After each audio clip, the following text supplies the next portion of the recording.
Hi, my name is Michael Wesley, and I'm here to share with you what I've been learning about making some great tutorial videos. So come along and I'll give you some pointers and tips that I've been picking up along the way. For about the last 2 years, I've been following Tony Vincent and Jake Miller, and they've been slamming the internet with these great videos. And Tony hits the videos with these infographics moving in and out of them, and it's really captivating. And Jake has these short tutorials that are just Giphies that are fantastic to learn from. And it's amazing what they can do.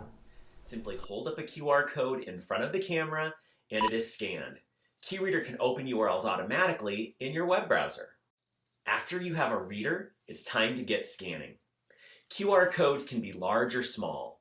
They can be printed, or you can scan them directly from a computer screen. You just need to make sure that you are far enough away so that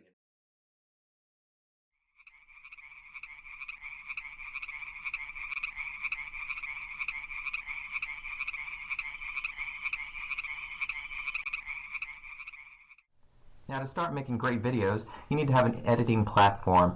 One of the ones Tony uses is WeVideo.com, and Jake uses Camtasia. As you can see, the two platforms are very similar. They have ways to enter in different layers. You can enter in a video layer, an audio layer, you can enter in graphics, and you can also make the things spin and turn around in there as well as pop-ups. So there's a lot you can do with these platforms. You're probably wondering to yourself right now, oh my gosh, where do I start? Well, the answer to that's quite simple. You got to go out and get a good haircut. Look at these guys. Their hair is on point. So a key to a great video, of course, is to have great hair. Now, another step in having a great video is having an awesome Bitmoji.